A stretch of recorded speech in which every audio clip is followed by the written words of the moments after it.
Mas, lu pernah kepikiran gak sih gimana caranya negara maju mengalokasikan pajaknya? Negara maju kayak Amerika. Kalau di Amerika, sistem pengalokasian pajaknya lebih terdesentralisasi. Negara bagiannya juga punya kontrol yang signifikan atas pendapatan pajak mereka sendiri yang digunakan untuk berbagai keperluan termasuk pendidikan, kesehatan, dan layanan publik lainnya. Hmm, beda ya. Kalau di Amerika itu lebih ngasih hak ke wilayah masing-masing ya. Kalau di Indonesia kan pengalokasian uang pajak itu diatur sama APBN ya. Fokus utamanya pun untuk pembangunan infrastruktur, pendidikan, kesehatan, dan program sosial untuk masyarakat. Nah, itu dia Mas.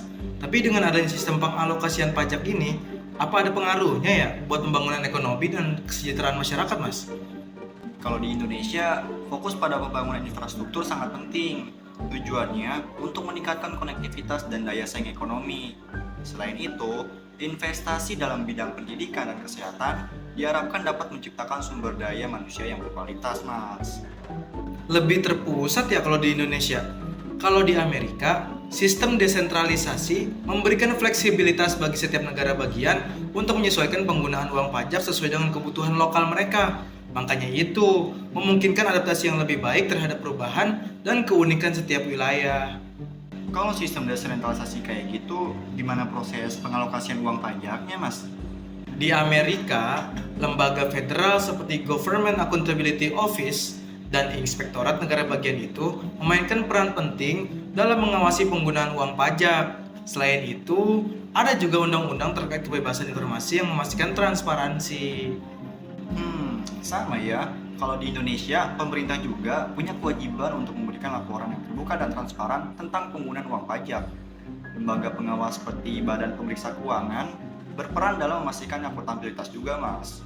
Kira-kira gimana partisipasi masyarakat dalam proses transparansi, Mas? Di Indonesia, partisipasi masyarakat semakin ditingkatkan melalui konsultasi publik dan juga penggunaan teknologinya. Masyarakat bisa memberikan masukan terkait prioritas pengeluaran dalam APBN, Mas. Oh, persis sama ya.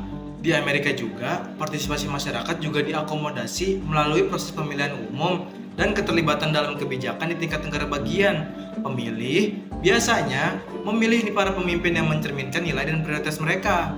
Tapi nih ya, Mas, kalau ngomongin pajak, kemarin kan ada aturan pajak baru tuh tentang perubahan tarif efektif PP21.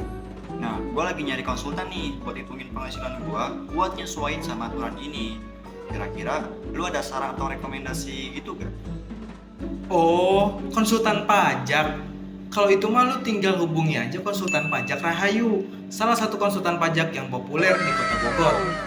Update sama perubahan aturan perpajakan. Pokoknya urusan pajak beres deh, aman. Wih, keren juga ya. Oke deh, makasih Mas rekomendasinya.